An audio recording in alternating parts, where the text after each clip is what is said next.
Egypt की valley of the Kings में से जब इजिप्शियन किंग तूतनखामुन के खजाने से भरे मकबरे को तलाशा गया तो इसमें मिले खजाने ने पूरी दुनिया में हलचल मचा दी थी। 26 फीट पहाड़ के अंदर छुपा ये मकबरा 3000 सालों में पहली बार खोला गया था, जिसके अंदर बहुत बेशकीमती खजाने और किंग तूतनखामुन की मम्मी थी।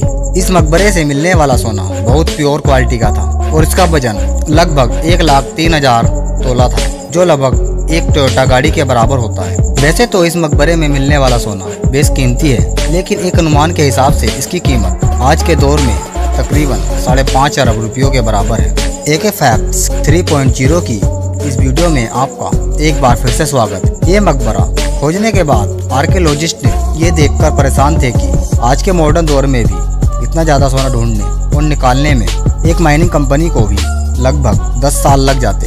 तो फिर आखिर 3000 साल पहले, जब ना ही कोई मशीनरी थी और ना ही कोई टेक्नोलॉजी थी, तब इन इजिप्शियनों ने ये इतना सारा सोना निकाला कैसे और कहां से?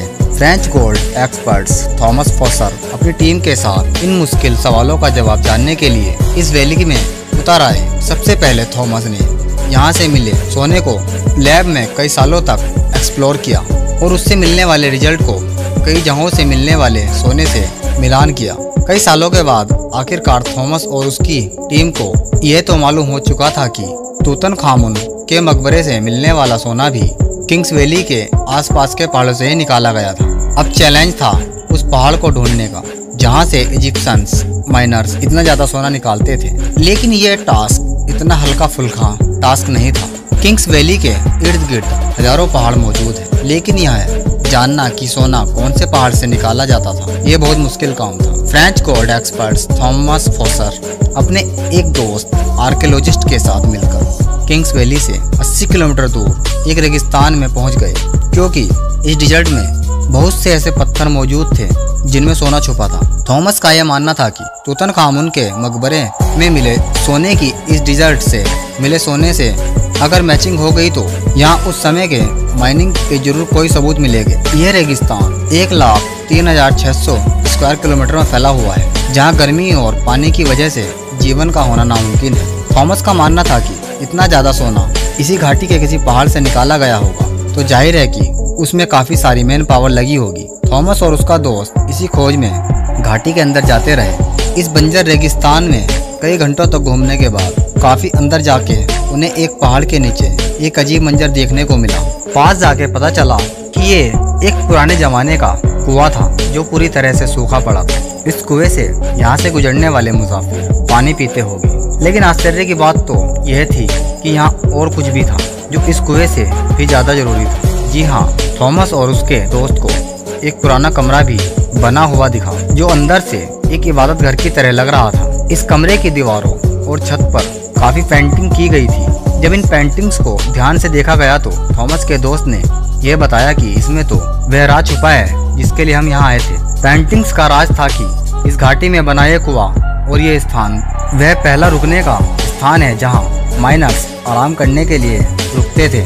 इजिप्शियन माइनर्स ने गोल्ड माइन तक जाने के लिए कुओं और एक रेस्ट करने की जगह का एक नेटवर्क बनाया हुआ था। एक अंदाजे के मुताबिक हर एक रेस्ट एरिया 70 से 80 किलोमीटर की दूरी पर बने हुए हैं और एक रेस्ट एरिया तक पहुंचने के लिए माइनर्स की टीम को कई दिन लग जाते होंगे। जहां इस रेस्ट एरिया से मिलने वाली जानकारी से थॉमस और उसका साथी बहुत खुश थे, वहीं दूसरी तरफ उनको यह पता चल गया था ऐसे कई रेस्ट एरिया तक पहुंचना था, क्योंकि थॉमस जिस स्थान को कई सालों से ढूंढ रहा था वह उसे बेहद करीब दिख रहा था। इसी वजह से वह लगातार चलने का इरादा बनाया। इस घाटी में एक के बाद एक कई रेस्ट एरिया आते गए, मगर गोल्ड माइंस का अभी तक कहीं अता पता नहीं था।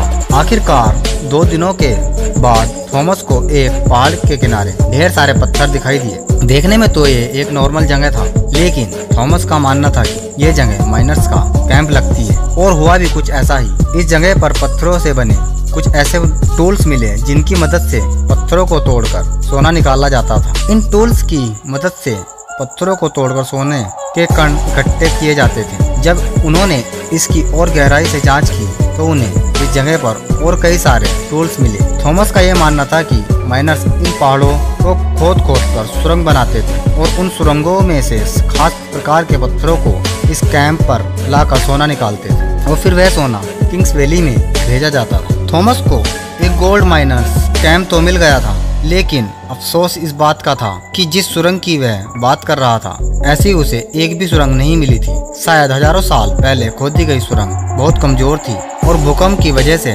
नष्ट हो गई थी। एक्सपर्ट का मानना है कि गोल्ड माइंस का ये तरीका बहुत मुश्किल है। अगर उस समय 100 लोग गोल्ड माइनिंग का काम एक हफ्ते तक करते होंगे तो मुश्किल से एक चम्मच के बराबर सोना निकालते होंगे। यानी कहना बिल्कुल भी गलत नहीं होगा कि तूतनखामुन के मकबरे से मिलने वाले सोने के लिए हजारों मजदूर काम करते होंगे, लेकिन उनको ये टास्क पूरा करने में फिर भी कई साल लगे होंगे। माइन किया हुआ सोना छोटे छोटे हिस्सों में किंग्स वैली में भेजा जाता था, जहाँ एक अलग टीम उस सोने को अलग अलग आकार देती थी, जिसमें तूतनखामुन का death mask, coffin, statues, jewellery, chair और गोल्ड चैरियट भी शामिल थे। 1992 में जब हॉवर्ड कार्टर ने मकबरा ढूंढा था, तब उसमें 5000 प्रकार की चीजें मौजूद थी। इन तमाम प्रकार की चीजों को कैटलॉग बनाने में ही ब्रिटिश आर्कियोलॉजिस्ट को पूरे 10 साल लग गए थे। मुझे उम्मीद है कि AK Facts 3.0 की इस वीडियो को आप लोग लाइक एंड शेयर करेंगे और कमेंट करेंगे। मिलते हैं अगली एक और इंटरेस्टेड वीडियो में।